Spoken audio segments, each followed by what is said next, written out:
Welcome to sleepy class. आज हम discuss करेंगे अबाउट यूपीएससी सीएससी 2025 की पॉलिटी की आंसर की। तो मोटा मोटा अगर हम देखें यहाँ पे आपसे 16 सवाल पूछे गए थे विद रिस्पेक्ट टू पॉलिटी, जिसमें मैक्सिमम डोमिनेंस जो है हम यहाँ पे स्टैटिक पोर्शन का देखते हैं। स्कीम्स रिलेटेड क्वेश्चन जो जनरली पूछे जाते हैं इस बार थोड़े से कम आए। एक दो तीन सवाल थे वो स्कीम्स के रिलेटेड थे। आपको कॉन्स्टिट्यूशनल नॉन कॉन्स्टिट्यूशनल बॉडी के रिगार्डिंग एक आधा सवाल यहाँ पे पूछा गया, बट मेजरली अगर हम देखें स्टैटिक पोर्शन है एंड करंट ओरिएंटेड भी एक आधा कोई सवाल होगा, बट स्टैटिक पोर्शन जो है इसकी सुप्रीमेसी इस टाइम पे देखी गई। ओवरऑल मैं अगर आपको बताऊं तो पॉलिटी वाला सेक्शन जो है वो थोड़ा सा यहाँ पे कॉम्प्लिकेटेड रहता ही है हर बार की तरह। तो मीडियम यहाँ पे मैं आपको बोल सकती हूँ कि ज़्यादा डिफिकल्ट भी नहीं था और आसान भी नहीं था, है ना। It was a mixture of both, right. तो पहला क्वेश्चन यहाँ पे देखते हैं। आपको राष्ट्रीय गोकुल मिशन के बारे में पूछा गया था कि it is important for the upliftment of the rural poor as majority of low producing indigenous animals are with small and marginal farmers and landless labourers.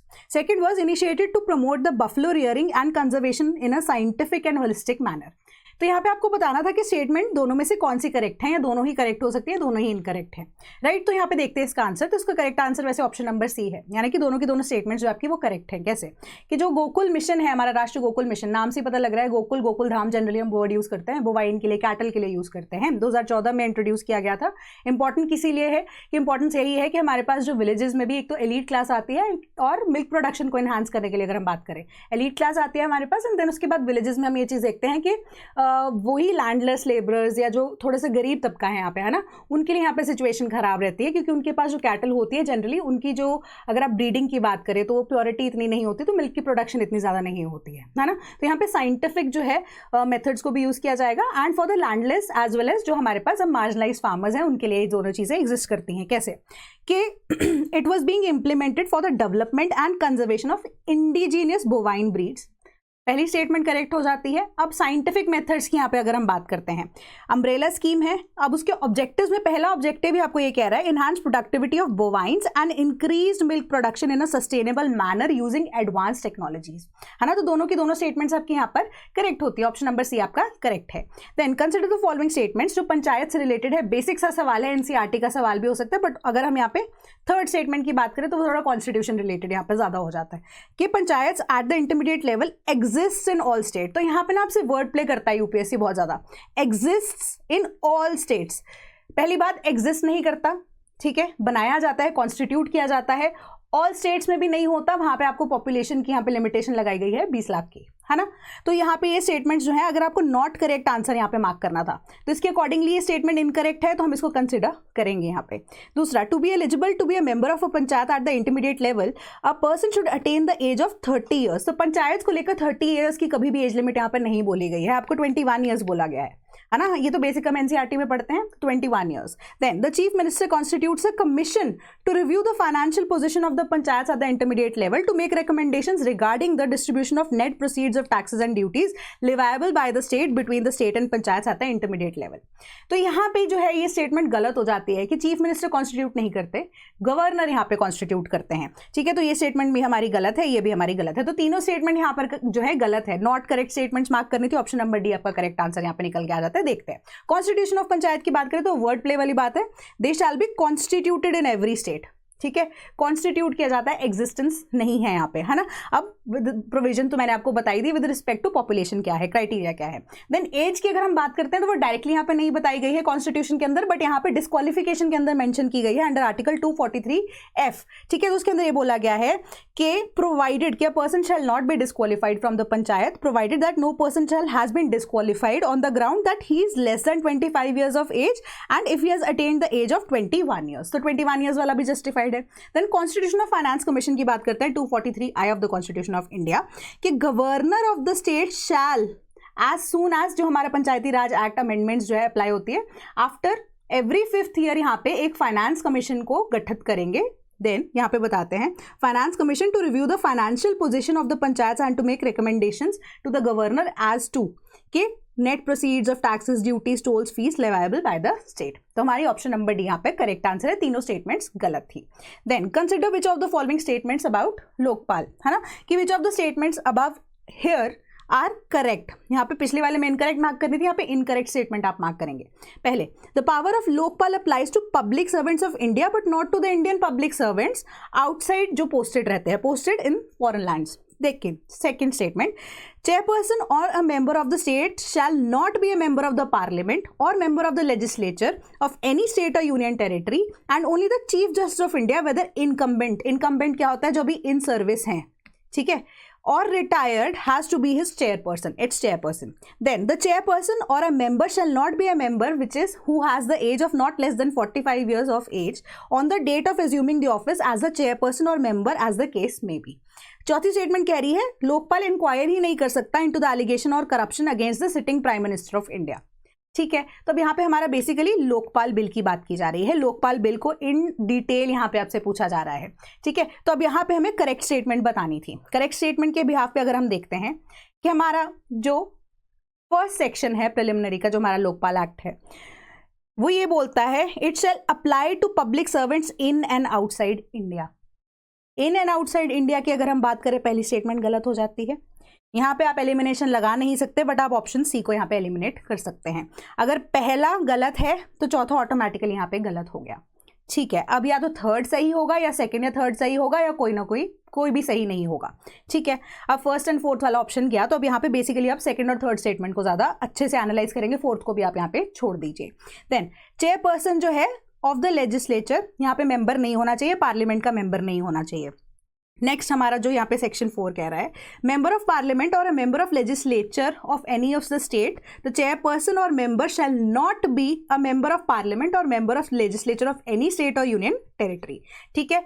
अब ये आधा पोर्शन हमारा सही हो जाता है। अब आते हैं विद रिस्पेक्ट टू कि लोकपाल का जो चेयरमैन है वो a chairperson who is or has been the chief justice of India or is or has been a judge of the Supreme Court or an eminent person who fulfills the eligibility specified in the clause of subsection 3 यहाँ पर, ठीक है, कि sitting हो chief justice या फिर equivalent to that अगर उनकी जो है यहाँ पे जॉब रोल रहा हो। तो मेरे अकॉर्डिंगली यहाँ पे मैं मार्क करूंगी कि स्टेटमेंट ये हमारी सही है जो हमें बताई गई है, ठीक है, कि only the chief justice of India whether incumbent or retired, तो रिटायर्ड भी हो सकता है, रिटायर्ड के बेसिस पे कई बार सीनियोरिटी में नंबर भी नहीं आता, तो इक्विवेलेंट यहाँ पर आती है हमारे पास पोजीशन। तो यहाँ पे मैं इसको कंसिडर करूंगी कि सेकंड स्टेटमेंट हमारी सही है। अगर सेकंड स्टेटमेंट हमारी सही हो जाती है तो थर्ड ऑटोमेटिकली सही हो जाएगी, ठीक है, और कोई ऑप्शन ही नहीं है हमारे पास। आप एलिमिनेशन से इसका आंसर निकाल सकते थे, ऑप्शन नंबर 20 का करेक्ट आंसर बनता है। Consider the following statements with respect to the pardoning power of the president of India. अब यहाँ पे हमारे पास आती है importance of case laws when it comes to polity, ठीक है। देखते हैं, the exercise of this power by the president can be subjected to limited judicial review. यहाँ पे क्वेश्चन मांगे, क्योंकि जनरली हम ये चीज़ पढ़ते हैं कि जो डिस्क्रिशनरी पावर है of the president of India, but वो ये जो डिसीजन लेते हैं पार्डनिंग पावर की, उसके लिए यहाँ पे होम मिनिस्ट्री या काउंसिल ऑफ मिनिस्टर्स से सलाह जरूर करते हैं, है ना। सेकंड स्टेटमेंट उसी के साथ यहाँ पे डील करती है, the president can exercise this power without the advice of the central government. तो करेक्ट स्टेटमेंट आपको यहाँ पे बतानी थी। तो सेंट्रल गवर्नमेंट की एडवाइस के बगैर तो प्रेसिडेंट ऑफ इंडिया यहाँ पे कोई डिसीजन नहीं लेंगे पार्डनिंग पावर को लेकर, है ना। तो ये स्टेटमेंट तो हमारी गलत है। अब यहाँ पे आती है judicial review which is president limited subjected to limited judicial review. तो लिमिटेड जुडिशियल रिव्यू यानी कि कुछ हद तक यहाँ पे इस पर रिव्यू किया जा सकता है या नहीं किया जा सकता। जी हाँ, बिल्कुल किया जा सकता है, एंड हमारे पास इसके लिए केस लॉ भी है, दैट इज मारूराम्स केस। मारूराम्स के केस में बेसिकली अब ये चीज बोली गई थी कि जो डिसीजन उन्होंने दिया है प्रेसिडेंट ऑफ इंडिया ने, उसके ऊपर क्वेश्चन नहीं किया जाएगा, बस ये ड्यू डिलिजेंस यहाँ पे फॉलो की गई है इस प्रोसेस को लेकर कि जो भी पार्डनिंग प्रोसेस अगर हुआ है फॉलो, यहाँ पे पार्डन ग्रांट किया गया है नहीं किया गया है, उसमें ड्यू डिलिजेंस फॉलो की गई है या प्रॉपर मेथड या प्रॉपर तरीका जो कि प्रोसेस एस्टैब्लिश बाय लॉ है, अगर वो फॉलो किया गया है या नहीं किया गया है, सिर्फ उसी पे सवाल उठाया जा सकता है। तो लिमिटेड जुडिशियल रिव्यू, तो यहाँ पे मैं इस चीज को एक्सेप्ट करके चल सकती हूँ ना कि है। तो ऑप्शन जो है हमारा करेक्ट आंसर के हिसाब से अगर आप मार्क करेंगे तो फर्स्ट स्टेटमेंट हमारी करेक्ट हो जाती है, सेकंड हमारी इनकरेक्ट हो जाती है, तो ऑप्शन नंबर ए इसका करेक्ट आंसर बन जाता है। Then dissolution of the house of the people, the speaker shall not vacate his or her office until immediately before the first meeting of the house of the people after the dissolution। Direct आपको ये constitution में बोली गई है, देखेंगे कहां पे। According to the provisions of the constitution of India, a member of the house of the people on being elected as the speaker shall resign from his or her political party. Third, the Speaker of the House of the People may be removed from his or her office by a resolution of the House of the People passed by a majority of all the then members of the House, provided that no resolution shall be moved unless at least 14 days notice has been given to the intention to move the resolution। ये तीनों की तीनों चीजें directly हमारे static portion में direct दी गई हैं, है ना। तो इसको आप इजीली आंसर कर सकते थे एंड करना चाहिए भी था, बट अब मैं बता देती हूँ कहाँ पे हमारा आर्टिकल 94 में इसका करेक्ट आंसर दिया गया है। ठीक है, प्रोवाइडेड वाली टर्म पहले पढ़ते हैं क्योंकि वो फर्स्ट स्टेटमेंट थी। Whenever the house of the people is dissolved the speaker shall not vacate his office until immediately before the first meeting of the house of the people after it's dissolution. Correct है statement, correct statement ही हमने यहाँ पे ढूंढनी थी। पहली statement हमारी correct है। दूसरी स्टेटमेंट यहाँ पे कहती है अब शैल resign from his or her political party. अब ये वाली चीज यहाँ पर नहीं होती है। यहाँ पे ये क्या दिखाएगी, अगर वो रिजाइन कर देते हैं, क्योंकि अगर हम बोलते हैं कि स्पीकर के यहाँ पे रोल की जब बात करते हैं तो he or she belongs to a political party, but जब वो स्पीकर यहाँ पर इलेक्ट हो जाते हैं, स्पीकर जब उनको चुना जाता है तो उसके बाद वो अपनी पार्टी से रिजाइन नहीं करेंगे। ठीक है, ऐसी कोई प्रोविजन कॉन्स्टिट्यूशन में डायरेक्टली नहीं गिवन है। हालांकि यहाँ पे अगर हम देखें तो there have been several instances जहाँ पे to maintain that unbiased nature of the position of the speaker of Lok Sabha, तो लोगों ने रिजाइन किया भी है, बट ऐसा कुछ यहाँ पर बोला नहीं गया कॉन्स्टिट्यूशन के अंदर, क्योंकि हमारे पास ऑलरेडी ये प्रोविजन है कि जो स्पीकर ऑफ द लोकसभा होंगे उनके पास हमने यहाँ पर ऑप्शन ही नहीं दिया ना वोट डालने की, तो वो अपनी पार्टी को सपोर्ट भी कैसे करेंगे। तो इन दिस केस ये वाली स्टेटमेंट हमारी गलत हो जाती है। ठीक है, तीसरी चीज आती है हमारे पास कि वो रेजोल्यूशन उनको अगर हटाने के लिए पास करना है 14 डेज वाला हमारे पास, के may be removed from his office by a resolution of the House of the People by majority of not less than members of the House, then provided that no resolution for the purpose of clause C shall be moved unless at least 14 days notice has been given of the intention to move the resolution। तो हमारी जो third statement है वो यहाँ पर correct हो जाती है। ठीक है, तो फर्स्ट एंड थर्ड स्टेटमेंट अगर हमारी करेक्ट है तो ऑप्शन नंबर सी हमारा करेक्ट आंसर यहाँ पर बन के आ जाता है। डायरेक्टली आर्टिकल 94 से ये सवाल पूछा गया। देन 68 क्वेश्चन देखते हैं। If any question arises to whether member of the house of the people has become subject to disqualification under the 10th schedule, the president's decision in accordance with the opinion of the council of ministers shall be final. दूसरी statement कहती है there is no mention of the word political party in the constitution of India. तो यहां पे आपको बतानी है कि करेक्ट स्टेटमेंट कौन सी है। देन अब यहां पे दोनों की दोनों स्टेटमेंट्स बेसिकली इनकरेक्ट है, तो आंसर इसका डी आएगा। ठीक है, कैसे कि यहां पर हमारे पास डिस्क्वालिफिकेशन की बात की जा रही है, 10th शेड्यूल की बात हो रही है, एंटी डिफेक्शन की यहां पे बात की जा रही है। ठीक है, कि decisions on the question as to disqualification on the grounds of defection. तो बेसिकली अब यहां पे इसकी फाइनल डिसीजन लेने वाला अधिकार भी मिलता है to that particular person who is leading that house, who is representing that house। तो अगर लोकसभा में है वो मेंबर तो लोकसभा में यहाँ पे लोकसभा के स्पीकर देखते हैं। देन अगर राज्यसभा में है तो राज्यसभा के यहाँ पे स्पीकर देखेंगे। ठीक है, तो वो राज्यसभा के speaker basically vice president of India यहाँ पर देखेंगे, है ना, ओवरऑल अगर हम ये चीज बात करें।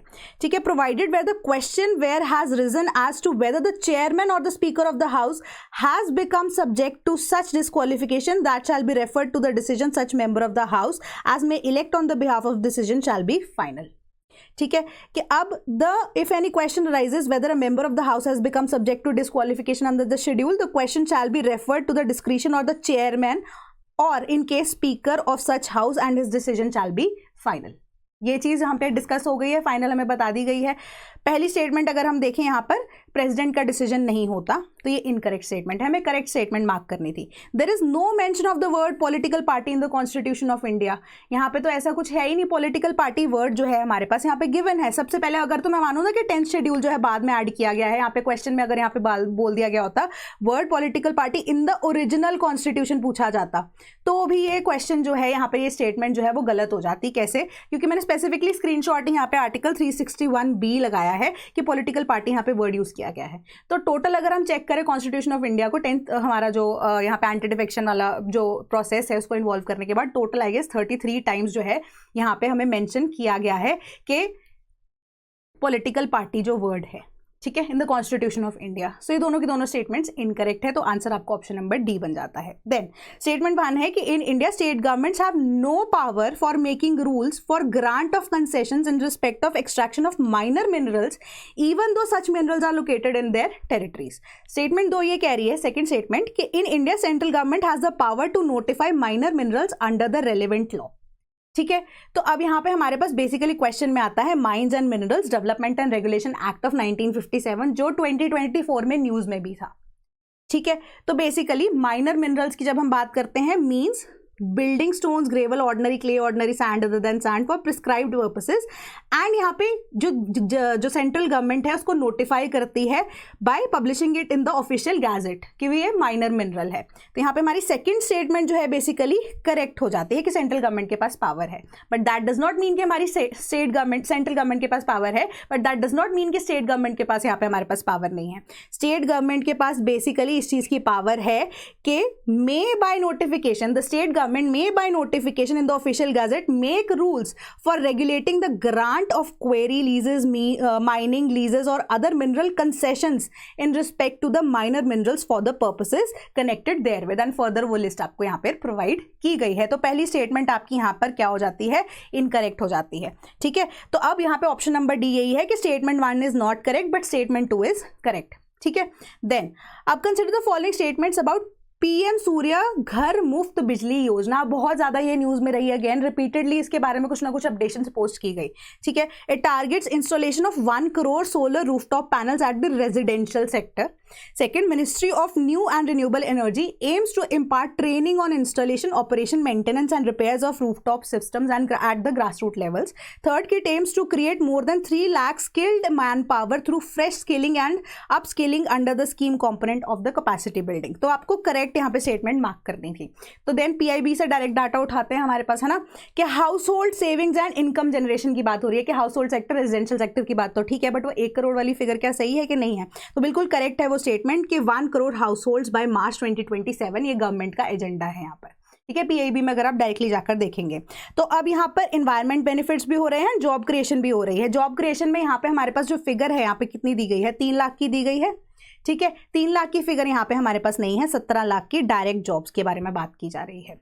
देन सेकेंड स्टेटमेंट हमारी कह रही है कि with respect to new and renewable energy it imparts training as well as बाकी सारी सिचुएशंस। तो यहाँ पे man power through fresh skilling and upskilling under the scheme component of capacity building. तो यहाँ पे सिर्फ और सिर्फ अपस्किलिंग एंड रीस्किलिंग के रिगार्डिंग यहाँ पे 3 लाख के अमाउंट की बात हो रही है, बट ऐसा यहाँ पे कुछ डायरेक्ट आपको नहीं बताया गया। जो 17 लाख की जॉब है अक्रॉस वेरियस सेक्टर्स, उसके अंदर मैन्युफैक्चरिंग भी इंक्लूड हो रहा है, logistics, supply, sales, installation, operation, maintenance and other services भी इंक्लूड हो रहा है। ठीक है, तो सेकेंड स्टेटमेंट जो है हमारी, अगर हम ओवरऑल देखते हैं यहाँ पर, वो करेक्ट हो भी सकती है, नहीं भी हो सकती, बट यहाँ पे अगर हम रिस्क ना ही ले इस चीज को लेकर तो बेटर है। तो हमारी थर्ड स्टेटमेंट हो जाती है incorrect. Then ministry of renewable energy aims to impart training on installation operation, ये करेक्ट स्टेटमेंट है। तो फर्स्ट एंड सेकंड हमारी दोनों करेक्ट स्टेटमेंट है, तो इसका आंसर ऑप्शन नंबर ए आएगा, ना कि डी। यहाँ पे मैंने भी गलती कर दी है, तो ऑप्शन नंबर ए इसका करेक्ट आंसर होगा। Then with reference to Indian polity consider the following statements. An ordinance can amend any central act, an ordinance can abridge a fundamental right, third an ordinance can come into effect from a back date. तो ये तीनों चीजों से पहले हमें ये चीज जाननी पड़ती है कि ऑर्डिनेंस एक्चुअली में क्या है। ऑर्डिनेंस है एक हमारा टेम्पररी लॉ। ठीक है, टेम्पररी लॉ है, जब तक है एग्जिस्टेंस में है तो लॉ है। तो अब लॉ जो है वो प्रोस्पेक्ट यानी कि आगे वाली डेट में भी अप्लाई हो सकता है, पिछली डेट से भी लागू हो सकता है। तो अगर वो एक टेम्पररी लॉ है बट लॉ की तरह ही फंक्शन कर रहा है till the time parliament is not in session, तो इन दैट सिचुएशन तो इसको रेट्रोस्पेक्टिवली एंड प्रोस्पेक्टिवली दोनों साइड पे यहाँ पर लगाया जा सकता है। ठीक है, प्रोस्पेक्टिवली तो दो इतना नहीं कह सकते करंट सिचुएशन से, एंड पिछले रेट्रोस्पेक्टिवली इसको अप्लाई किया जा सकता है। करेक्ट स्टेटमेंट है थर्ड हमारी, थोड़ा सा यहाँ पे दिमाग यूज करके अगर चले तो। An ordinance can abridge a fundamental right, तो यहाँ पे मैं आपको बोलूंगी कि आर्टिकल एक बार 13 पढ़ना। ठीक है, आर्टिकल 13 पढ़ना। ठीक है, तो इसको भी देखेंगे आगे। An ordinance can amend any central act, obviously it can amend any central act. बिल्कुल सही बात है कि ऑर्डिनेंस जब तक पावर में होगा, सेशन में जब तक पार्लियामेंट नहीं आ जाता, इन एनी केस अगर आप देखें, तब तक तो वो जो एग्जिस्टिंग लॉज को ओवरराइड ही करेगा ना, क्योंकि ये वो लॉ है जिसको अभी इमीडिएट इफेक्ट में जिसको अटेंशन चाहिए, एंड जो एग्जिस्टिंग लॉ अगर इसके रिगार्डिंग है तो उसको ओवरराइड ही करेगा। ठीक है, तो इन दैट सिचुएशन अगर हम देखें तो हमारी फर्स्ट स्टेटमेंट सही है, सेकंड स्टेटमेंट हमारी इनकरेक्ट है, थर्ड स्टेटमेंट हमारी करेक्ट है। तो फर्स्ट एंड थर्ड ओनली, तो ऑप्शन नंबर सी इसका करेक्ट आंसर है। ठीक है, अब हम देखते हैं कि during the recess of the parliament हमारे पास ऑर्डिनेंस होता है कि जो अब हमारा जो मैंने 13 आर्टिकल आपको बोला था उसमें स्पेसिफिकली फंडामेंटल राइट्स को लेकर एक स्पेसिफिक बात की गई थी।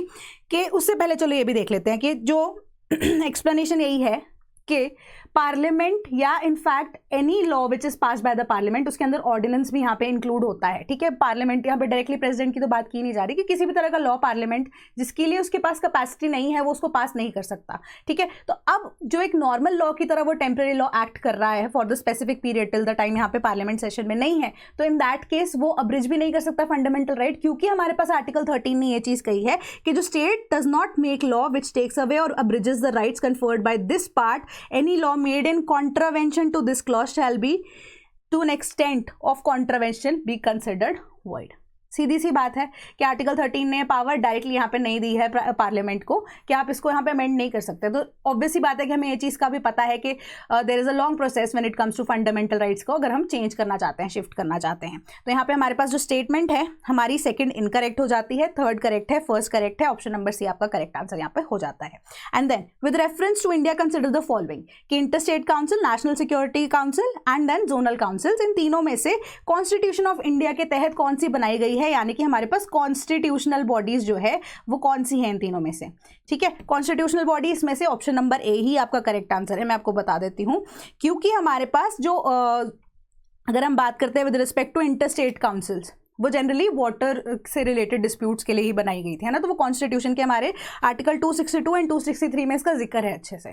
तो ठीक है, हमारे पास जो हमारी जो इंटर स्टेट काउंसिल्स है वो कॉन्स्टिट्यूशनल बॉडी यहाँ पर काउंट की जाती है। With respect to national security council and zonal councils, ये दोनों की दोनों स्टैट्यूटरी बॉडीज है, यानी कि अंडर दीज एक्ट्स बनाई गई हैं, बट वो कॉन्स्टिट्यूशनल बॉडीज नहीं है क्योंकि वो कॉन्स्टिट्यूशन में उनका मेंशन ही नहीं किया गया है। एनएसए एक्ट के तहत नेशनल सिक्योरिटी काउंसिल बनाई गई एंड स्टेट रीऑर्गेनाइजेशन एक्ट के तहत जोनल काउंसिल यहाँ पर बनाई गई थी। These are statutory bodies but not constitutional bodies. Then Constitution of India explicitly mentions that in certain affairs the governor of a state acts in his own discretion। बिल्कुल सही बात है, डिस्क्रिशनरी पावर हमारे पास गवर्नर के पास तो दी गई है ना, गवर्नर के पास एंड प्रेसिडेंट ऑफ इंडिया के पास यहाँ पर डिस्क्रिशनरी पावर है, तभी तो वो विदहोल्ड करते हैं हमारे पास असेंट, है ना, बिल का, अगर स्टेट के केस में होता है। तो president of India can of his or her reserve a bill pass by the state legislature for his or her consideration without it being forwarded to the governor of the state concern. ऐसा नहीं होता है हमेशा, क्योंकि अब governor जो है वो प्रेसिडेंट के रिप्रेजेंटेटिव है ना इन अ स्टेट, तो वो उनके थ्रू ही प्रोसेसेस यहाँ पे पास होंगे, ठीक है। तो गवर्नर के थ्रू, ये तो बिल्कुल सिंपल सा सवाल था। तो अब यहाँ पे हमारी जो सेकंड स्टेटमेंट है वो इनकरेक्ट हो जाती है, करेक्ट स्टेटमेंट आपको मार्क करनी थी, ठीक है। एक्सप्लिसिटली मेंशन तो की गई है कि यहाँ पे सर्टन अफेयर्स में कि governor of the state has the power of discretion, वो भी देखते हैं कहाँ पे मेंशन किया गया है। तो इसमें करेक्ट स्टेटमेंट हमारी ऑप्शन नंबर ए फर्स्ट ओनली मार्क करती है, तो इसका करेक्ट आंसर है।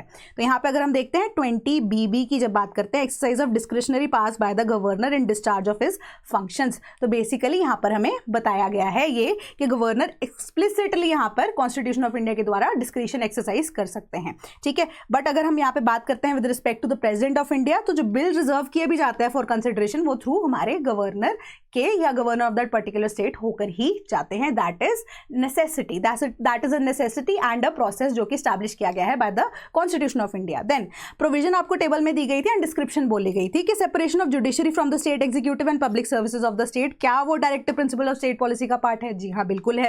Then valuing and preserving the rich heritage and composite culture of India, fundamental duty है, बिल्कुल है। Prohibition of employment of children below the age of 14 years in factories, fundamental right है, बिल्कुल है। तो तीनों की तीनों करेक्ट थी, यहाँ पे मैच बिल्कुल सही किया गया था। तो ऑप्शन नंबर हमारा जो है सी इसका करेक्ट आंसर बन जाता है। Employment in children factories article 24 बोल रहा है हमारा। Directive principles of state policies में हमारे कल्चर को यहाँ पे प्रोटेक्ट करने की बात की जा रही थी, ठीक है। सॉरी, कल्चर की बात करें, फंडामेंटल ड्यूटीज के रिगार्डिंग की जा रही थी, ठीक है। And then separation of judiciary from the executive जो है हमारे वो डीपीएसपीज का पार्ट है। तो ये करेक्ट हैं तीनों की तीनों स्टेटमेंट्स, ऑप्शन सी इसका करेक्ट आंसर है। बिल्कुल स्टैटिक पोर्शन आपसे पूछा गया था।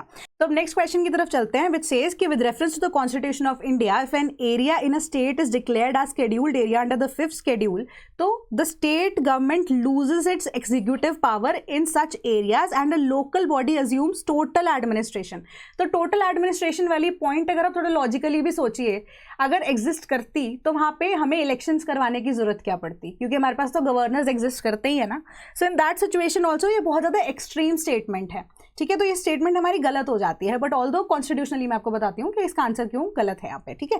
तो union government can take over the total administration of such areas under certain circumstances on the recommendation of the governor. तो अगेन ये एक एक्सट्रीम स्टेटमेंट है, ठीक है, तो दोनों की दोनों चीजें यहाँ पे पॉसिबल नहीं है, तो वैसे इसका करेक्ट आंसर जो है दोनों की दोनों स्टेटमेंट्स गलत है, तो डी ही आना चाहिए, ऑप्शन नंबर डी, ठीक है। तो यहाँ पे अगर हम देखें तो ट्राइब्स में अगर टोटल जो लॉज अप्लाई हो रहे हैं, लॉज अप्लाई करने की बात कर रहे हैं, तो ये जो होते हैं दैट इज ओनली पॉसिबल, तो जो गवर्नर जो है वैसे रूल्स एंड रेगुलेशंस या रूल्स को या लॉज को पास करने के लिए अलाउ करते हैं जो कि फॉर द पीस हो फॉर द ट्राइबल एरियाज, ठीक है, उनके पीस के लिए यहाँ पे एग्जिस्ट करे, एज वेल एज वो लॉज जो है पास होने के लिए यहाँ पे पहले प्रेसिडेंट के पास जाना पड़ता है ना, कि जो ऐसे extreme laws with respect to या तो इन आइदर कॉन्ट्रावेंशन हो टू द सेंट्रल लॉज या फिर कोई ऐसी स्पेसिफिक लॉज हैं जो कि यहाँ पर पास करना चाहती है वहाँ की सरकार, है ना। तो अब वो जो रूल है या जो रेगुलेशन है या जो एग्जीक्यूटिव पावर है in the scheduled areas, it shall extend to scheduled areas there in but in a limited quantity, या फिर आप कह सकते हो थोड़ा सा लिमिट हो जाता है उसके अंदर, या थोड़ी एक्स्ट्रा कॉशियस यहाँ पे ऐड की जाती है, बट नॉट एक्सट्रीमली कि इन अ सिचुएशन कि आप टोटली एडमिनिस्ट्रेशन स्टेट गवर्नमेंट के हाथ से यहाँ पर ले लेंगे, है ना। तो ट्राइब्स एंड एडवाइजरी काउंसिल यहाँ पे जरूर फॉर्म की जाती है, जिनके एडवाइसेस के बेसिस पे सरकार जो है स्टेट गवर्नमेंट जो है कोलैबोरेशन में यहाँ पे काम करती है, बट नॉट एक्जैक्टली कि स्टेट गवर्नमेंट का वहाँ पे रोल खत्म हो जाता है, ठीक है। तो यहाँ पे जो गवर्नर है वो शेड्यूल्ड एरियाज के वो annually whenever required he or she submits the president a report regarding the administration of the scheduled areas in that state and that executive power of the union shall extend to giving direction of the state as to the administration of the said areas. तो यहाँ पे कहीं पे भी जल्दी से या एकदम से टेक ओवर करने वाली बात कहीं पे भी एक्सप्लिसिटली मेंशन नहीं की गई है, ठीक है, एक्सप्लिसिट मेंशन क्या मेंशन ही नहीं की गई है, ठीक है। तो अब प्रेसिडेंट या सेंट्रल गवर्नमेंट जो है वो according to the state governments या गवर्नर ही यहाँ पे एक्ट करेंगे, ठीक है।